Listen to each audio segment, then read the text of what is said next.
Welcome to concept minds. कैसे हैं आप सभी लोग? मुझे उम्मीद है बहुत ही अच्छे होंगे। फाइनली कनाडा की सरकार ने एडमिट किया है, जो भारत सालों से कहता हुआ आ रहा था कि खालिस्तानी टेररिस्ट न सिर्फ कनाडा के सॉइल पर एक्टिव हैं, बल्कि उन्हें वहां से एक्टिवली फंडिंग किया जा रहा है। हाल ही में कनाडा की जो होमलैंड सर्विस डिपार्टमेंट है, उसने एक रिपोर्ट पब्लिश किया है और इसमें बताया गया है कि कनाडा के सॉइल से हमास एंड खालिस्तानी टेररिस्टों को एक्टिवली फंडिंग किया जा रहा है। अब क्वेश्चन उठता है कि क्या कनाडा को यह बात पहले नहीं पता थी? ऐसा नहीं है। अगर किसी भी देश में टेररिस्ट ऑर्गेनाइजेशन एक्टिव हैं तो वहां की सरकार को यह बात पता होगी। तो अगर पता थी तो क्या इंटरनेशनल पॉलिटिक्स में नेशनल इंटरेस्ट से बढ़कर के राजनीतिक सत्ता होती है क्या? क्यों जस्टिन ट्रूडो की सरकार ने अपने राजनीतिक सत्ता को बचाए रखने के लिए terrorist group supported political party का सहयोग लिया? क्यों उनके साथ अलायंस बनाया? क्या टेररिस्ट राइट ह्यूमन राइट से बढ़कर है? क्या इस बात को इंटरनेशनल एथिक्स में सबसे लोवेस्ट पॉइंट नहीं माना जाना चाहिए? ऐसे बहुत सारे प्रश्न सामने आ रहे हैं और इन सभी प्रश्नों का एक एक करके उत्तर ढूंढने का हम लोग प्रयास करते हैं।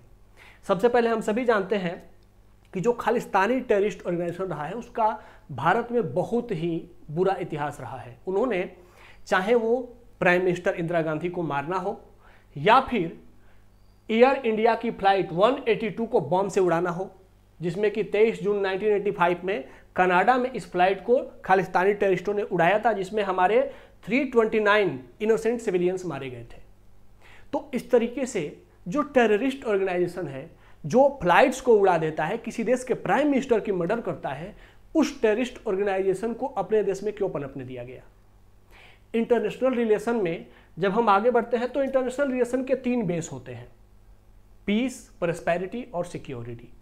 इन्हीं 3 के आधार पर दुनिया के देश आपस में एक दूसरे से संबंध बनाते हैं, क्योंकि दुनिया का कोई भी देश अकेले सुरक्षित नहीं रह सकता, अकेले समृद्ध नहीं हो सकता और अकेले अपनी सुरक्षा नहीं कर सकता।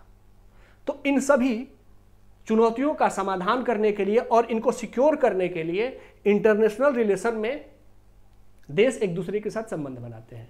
क्या कनाडा ने इंटरनेशनल सिक्योरिटी के साथ कंप्रोमाइज नहीं किया? क्योंकि उसने हमास और खालिस्तान जैसे टेररिस्ट ऑर्गेनाइजेशन को फंडिंग किया है। तो यह दिखाता है कि खालिस्तान को फंडिंग करके कनाडा ने इंटरनेशनल सिक्योरिटी को कंप्रोमाइज किया है। अगर इंटरनेशनल सिक्योरिटी को कंप्रोमाइज किया है, टेरर फंडिंग की है, तो फाइनेंशियल एक्शन टास्क फोर्स जो कि इसी काम के लिए बनाई गई है, क्या उसे कनाडा पर पाबंदी नहीं लगानी चाहिए? हम सभी जानते हैं कि इंटरनेशनल रिलेशन में कनाडा का जो क्लेम है, अब तक जो कनाडा कहता आया है, वह कहता आया कि हम लिबरल डेमोक्रेसी हैं और हमारे यहाँ दुनिया के किसी भी देश के लोग आ सकते हैं और right to speech and expression को एंजॉय कर सकते हैं। हम किसी के भी बोलने पर पाबंदी नहीं लगाते, क्योंकि हम एक लिबरल डेमोक्रेसी हैं। तो हमारे यहाँ सबको बोलने का अधिकार है। अगर कोई देश का, किसी देश का नागरिक अपने देश में अपनी बातें नहीं रख पाता है, तो वह हमारे देश में आकर के अपनी बात कह सकता है। लेकिन क्वेश्चन उठता है कि क्या फ्री स्पीच और हेट स्पीच दोनों में कोई अंतर नहीं है? क्या खालिस्तानी टेररिस्ट अगर कनाडा में बात कर रहे हैं, इंडिया के अगेंस्ट जहर उगल रहे हैं, इंडिया के अगेंस्ट प्लॉटिंग कर रहे हैं, तो उसे फ्री स्पीच माना जाना चाहिए या हेट स्पीच माना जाना चाहिए? क्या देशों को अपने यहां फॉरेन एक्सट्रीमिस्ट ग्रुप को ऑपरेट करने के लिए परमिशन दिया जाना चाहिए? ऐसा नहीं किया जाना चाहिए। अच्छा, एक और बात आप लोगों को समझने की जरूरत है कि जो कनाडा का कहना है कि हम आइडियोलॉजी बेस्ड कंट्री हैं, तो हमारे विचारधारा आधारित देश हैं, तो हम अपने यहां अपने विचारधारा से समझौता नहीं करेंगे। अब आते हैं विचारधारा का इतिहास क्या है। क्या विचारधारा आधारित अंतर्राष्ट्रीय संबंध बने हैं तो वे स्टेबल हुए हैं या दुनिया के लिए भयानक हुए हैं? हम सभी जानते हैं कि चाहे वह फर्स्ट वर्ल्ड वार हो या सेकेंड वर्ल्ड वार हो, सेकेंड वर्ल्ड वार में हम सभी जानते हैं हिटलर का नाजीवाद की विचारधारा या फिर मुसोलिनी की फांसीवाद की विचारधारा सेकेंड वर्ल्ड वार का कारण बनी। उस सेकेंड वर्ल्ड वार में और उसके बाद जब कोल्ड वार आता है, तो कोल्ड वार में बहुत सारे युद्ध लड़े गए और इसका कारण क्या रहा? 2 विचारधाराएं, पूंजीवाद और समाजवाद, कैपिटलिज्म एंड सोशलिज्म।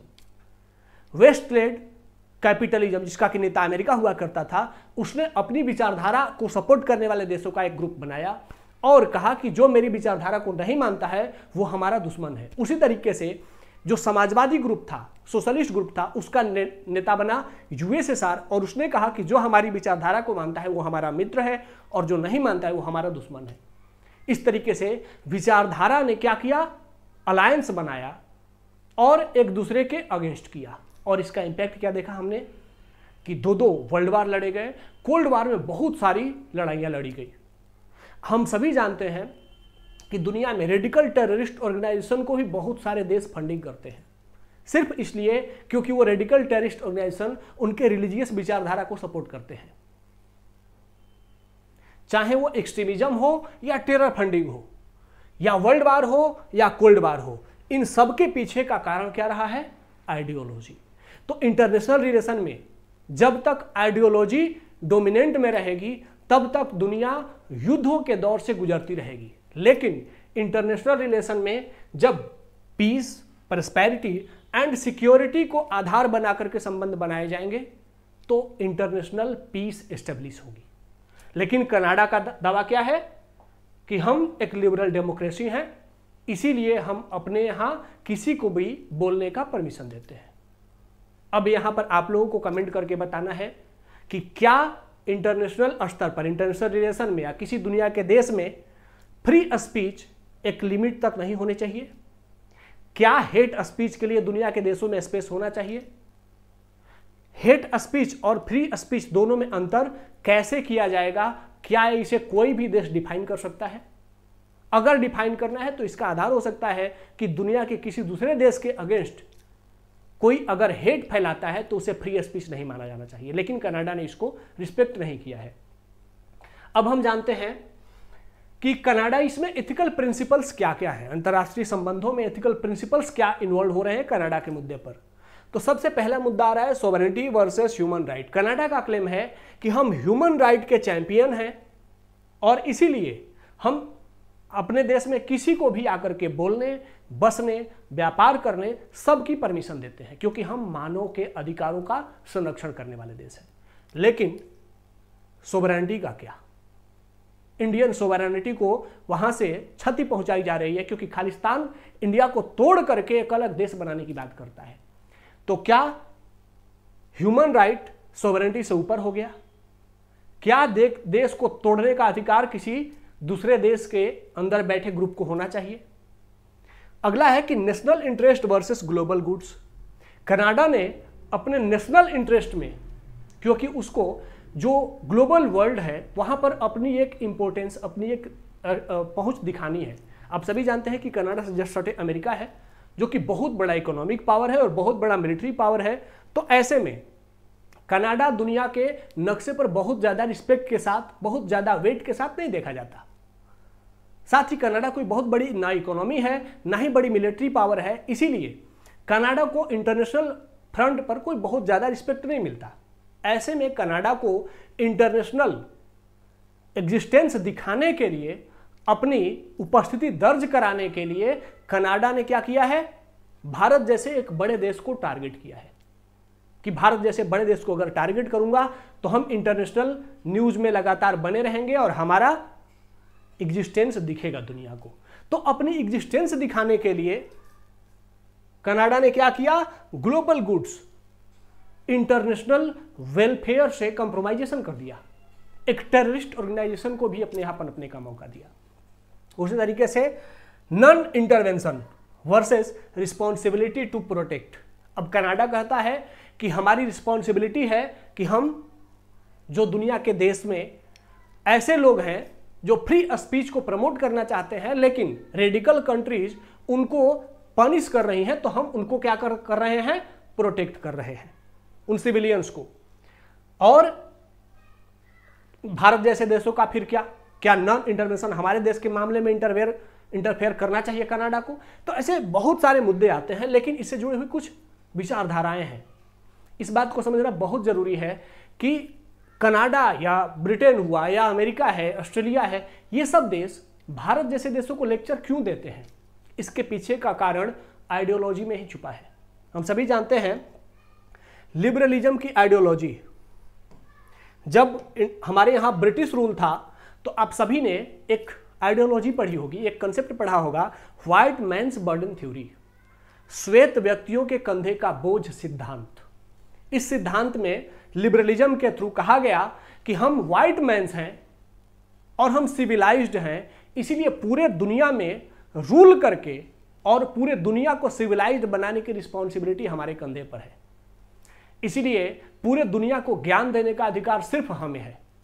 और इसी मानसिकता से आज भी कनाडा या यूरोप के देश पूरी दुनिया को लेक्चर देते रहते हैं, जबकि उन्होंने इस मानसिकता को यूज करके दुनिया को न सिर्फ दुनिया पर रूल किया है बल्कि दुनिया को लूटा है, दुनिया को गरीबी और बेरोजगारी में और साथ ही ग्लोबल वार्मिंग जैसे प्रॉब्लम में ढकेला है। तो इस जो लिबरलिज्म की विचारधारा है, इसको यूज करके दुनिया पर रूल करके उन्होंने देखा कि इसको लेकर के हम दुनिया पर रूल कर सकते हैं। तो आज भी उनके नसों में यह दौड़ रहा है कि हम ही दुनिया के बॉस हैं। जबकि रियलिज्म यह एक ऐसा विचार है जो कहता है कि international relations peace, prosperity and security के आधार पर बनाए जाने चाहिए, न कि आइडियोलॉजी के आधार पर। तो आज दुनिया को रियलिज्म की आइडियोलॉजी की जरूरत है, न कि लिबरलिज्म की। ठीक है, उसी तरीके से चाहे वो कॉस्मोपॉलिटिज्म हो, कॉस्मोपॉलिटनिज्म, ये जो कॉस्मोपॉलिटनिज्म है ये कहती है कि दुनिया के सभी देश के सिटीजन, किसी एक देश की बाउंड्री तक लिमिट नहीं है, सभी एक दूसरे जगह देश में जा सकते हैं, बस सकते हैं, अपनी बात कह सकते हैं, अच्छी बात है, लेकिन उसमें हेट स्पीच को ध्यान देना बहुत जरूरी है।